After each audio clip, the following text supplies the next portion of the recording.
թույլ տվեք անդրադառնալ մի քանի թեզերի։ Վահագն Ալեքսանյանը այստեղից հայտարարում է, ասում է, եթե դուք Իրանի ու Վրաստանի նկատմամբ չունեք նույն վերաբերմունքը, ինչ որ Թուրքիայի եւ Ադրբեջանի, դա նշանակում է, որ ձեր հայրենասիրությունը թելադրված է Ռուսաստանի կողմից։ Նոր դարակազմիկ թեզը, որը առաջ են քաշում ընդդիմությանը մեղադրելու։ Տեսեք ինչ է ասում իշխող ուժը։ Ասում է, եթե դուք աշխարհի մյուս պետությունների, ձեր հարևանների, այդ թվում նաև եղբայրական պետության նկատմամբ չունեք այն նույն վերաբերմունքը, ինչ որ ձեզ ցեղասպանած պետության նկատմամբ, Արցախում էթնիկ զտում իրականացրած պետության, ուրեմն նշանակում է, ձեր հայրենասիրության մոդելը թելադրվում է Ռուսաստանի կողմից։ Ինչ են առաջարկում այս մարդիկ փաստորեն, ասում են Թուրքիան ու Ադրբեջանը Հայաստանի համար նենց պետություն է, ոնց որ Վրաստանը եւ Իրանը։ Ոչ մի տարբերություն։ Ասում են, ու չեն հասկանում մենք ինչ խնդիր ունենք տեղ։ Մենք ինչ ենք ասում։ Ասում ենք Թուրքիան աշխարհի միակ պետությունն է, ով ցեղասպանել է այս ազգին, ու մինչև հիմա չի ընդունում այդ ցեղասպանությունը, ու մինչև հիմա շարունակում է այդ քաղաքականությունը, ու մինչև հիմա հերոսացնում է այդ ցեղասպանությունը իրականացնողներին։ Ադրբեջանը այն պետությունն է, ով այդ քաղաքականությունը կրկնել է Արցախում, ու շարունակում է այդ քաղաքականությունը, ու այս երկու պետությունը ասում են մենք մի ազգ ենք, երկու պետություն։ Ու հա մեր ու ձեր տարբերությունը այլընտրանքը նաև այդտեղ է արտաքին քաղաքական, որ ասում ենք մենք մեր արտաքին քաղաքական օրակարգի, հայեցակարգի հիմքում պիտի հենց այս նաև դնենք։ Այո, տարբեր վերաբերմունք պիտի ունենանք մեզ ցեղասպանած պետության ու այդ ցեղասպանության այդ չարերը սվողի հետ։ Դուք ինչ եք առաջարկում, ասում եք Իրանը ու Թուրքիան նույնն են։ Ինչի ոնց որ Թուրքիային եք վերաբերվում, Իրանին չեք վերաբերում։ Այստեղից ավելի լավ էլ ո՞նց բան արվի։ Այդ Թուրքիան է մեզ ասում, բայց ի՞նչ է մեր մեջ տեղի ունեցել, որ մենք բոլորի նման հարևաններ ենք։ Այսինքն ցեղասպանությունը չն։ Եթե ձեր ընտանիքի հետ տես դժբախտություն պատահեր, այն հարևանով ձեր ընտանիքի հետ տենց է վարվել, դուք իր հետ նենց կվարվեիք ոնց որ ձեր մնացած հարևանների, այդ ոնց է հենց ձեր շահերին է վերաբերվում, կոստյում լինի, նյութական շահ լինի, անձնական որևէ բան լինի, դուք թշնամիներ եք դառնում նրա նկատմամբ, ով ձեր նկատմամբ թեորական սպառնալիք կարա բանանի, հենց ազգի շահերին է վերաբերվում։ Չէ ինչ, մոռանանք, հաշտվենք, բան անենք, չխոսենք դրա մասին, որ լավ լինենք։ Ի վերջո, եթե Թուրքիայի ու մեր կոնֆլիկտը ոնց որ դուք եք ասում, մեր պատճառով է, մենք պիտի փոխենք մեր պատմությունը, մենք պիտի փոխենք մեր ընկալումը։ Մի հատ ինձ կբացատրեք Թուրքիան ինչի խնդիր ունի իր բոլոր հարևանների հետ։ Կիպրացիների հետ էլ կիպրացիների պատճառով է, հույնների հետ հույնների պատճառով է, Սիրիա ինչի մտան, սիրիացիների պատճառով է, կարող է ամեն դեպքում ձեր թեզը թուրքական թեզա ու մեր պատճառով չի այդ կոնֆլիկտը, իրանց պատճառով է։ Հաջորդը, ասում է Քրիստինե Վարդանյանը ասում է, այս թուղթը ոչ մի բան է։ Ոչ մի բան չեմ ասում եմ վտանգավոր բան է, եւ կրկնում եմ հայտարարությունները, որոնք մենք արել ենք, ու պարզ բան ենք ասում, շատ պարզ բան ենք ասում ենք, այդ թղթով մի խաբեք, որ խաղաղություն եք բերել։ Մի խաբեք, որ խաղաղություն եք բերել այդ թղթով։ Ասում է, մի տարի է չեն կրակել, ուրեմն խաղաղություն է, սուտ եք ասում։ Մի տարի, 5 տարի չկրակելը չի նշանակում, որ խաղաղություն է, չի նշանակում, որ խաղաղություն է, ինչպես 2020-ից առաջ չկրակելը կամ քիչ կրակելը չէր նշանակում, որ 2020-ը չի լինելու։ Ասում եմ, զոհը չենք ունեցել։ Ես հիմա եկեք այդ պաշտոնական զոհերը իրոք հանենք, տեսնենք ում օրոք ավելի խաղաղ եղել, ում չէ։ Ես գիտեմ երկրորդ նախագահի կառավարման տարիների պաշտոնական թվերը 10 տարում 92 զոհ։ Ձերը կարաք հանենք, տենանք 7 տարի եք, քանի զոհ եք ունեցել։ Հիմա ինտերվալներով 7 օր ավել չեն կրակել, ուրեմն նշանակում է խաղաղություն, տենց եք այդ խաղաղությունը պատկերացնում։ Ես ավել էի առաջ գնամ, ինձնից հետո 3-4 ԿՊԱ-ական խոսելու են, պարզ հարցեր ենք ձեզ տալիս։ Ասում ենք, եթե ասում եք խաղաղություն եք բերել, բացատրեք մի հատ, Ադրբեջանը ինչ է զիջել, եթե բանակցություններ են, որտեղ բանակցությունների առաջին տարը փողզիջում է նշանակում։ Բացատրեք, խնդրում եմ։ Բացի այն եղածից, որ ազգեր-պետությունները անդամակցելով ՄԱԿ-ին ճանաչում են միմյանց տարածքային ամբողջականությունը, հրաժարվում են միմյանց նկատմամբ ագրեսիա կիրառելուց, ինչ լրացուցիչ մեխանիզմ եք բերել, որ այդ խաղաղությունը ամրապնդում է։ Ընդհանրապես ինչ է զիջել Ադրբեջանը։ Այս սրան կարաք պատասխանեք, դաշնակցությանը հոգեվերլուծություն, ինչ ուզում եք արեք, կգաք, հեսա նախկիններ, ներկաներ, հատկապես վստահ եմ դուք։ Կարաք այս հարցերից մեկին անդրադառնաք։ Զուգահեռ չեմ ասում 9 րոպե նվիրեք նրան, ինչքան վատն են նախկիններ ու դաշնակցությունը ձեր համար։ Մի րոպեն կարաք պատասխանեք այս հարցերին։ Վերջը ձեր ստորագրած թղթից ենք խոսում։ Դաշնակցությունը չի այս բանի քննարկման առարկան։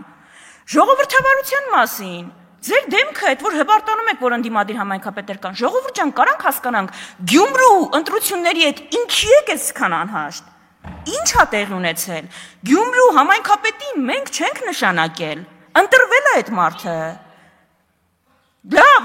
եմ աստեմա Պարյանի չի ընտրվել հերոսաբար։ Բա ո՞րն է ձեր ընտրությունը։ Միջև ԿՊԱ-կան չլինի չի ընտրվում։ Հա, տենց այս ժողովրդավարության բասին, միջև ԿՊԱ-կանը չընտրվի դա ընտրություն չէ, կեցցե ժողովրդավարությունը։ Ֆյուրերները։ Հիմա ի՞նչն է խնդիրը, ես չեմ հասկանում։ Գյումրու համայնքապետին մենք չենք նշանակել, դժգոհ եք, որ ձեր այլընտրանքը կոմունիստներն են։ Բա դուք տեղ մեղք չունեք։ Կարող է ձեր խնդիրն է դա, որ մարդիկ այնքան եք այստեղ հասցրել, որ ձեր այլընտրանքը տեսել են կոմունիստների մեջ։ Կարող է ձեր խնդիրն է։ Եկե մեզնից ինչ եք պահանջում, ես կարամ ձեզ հասկանամ։ Ասում է, ասեք, մինչև ժամ 6-ը եթե չասեք, որ դուք ուխտ չեք, ուրեմն դուք ուխտ եք, հետո։ Ասենք ինչքան պիտի ով կարա մի հատ պահանջ ներկայացնի բանը ինքնիշխանությանը հարցականի տակ դնելու համար։ Ես կարամ 100 հատ հայտարարություն անեմ, ձեզնից սկզբունքային 600 անգամ ավելի շատ ինքնիշխանություն բառը օգտագործեմ։ Ոչ, մեր քաղաքական ուժը ոչ մի ծրագիր չունի Հայաստանի անկախությունը, ինքնիշխանությունը կասկածի տակ դնելու որևէ այնպիսի կազմավորման մաս դարձնելու, որ կարա հարցականի տակ դնի։ Բայց իմ խոսքերից ավելի գործերն են խոսում։ Օրինակ Իեն ժամանակի որ իմ ուժը կոալիցիոն կառավարություն ա եղել, Երևանից երբ որ հարավ են գնացել, մենք ինչ երկրի դրոշ ասես չենք տեսել։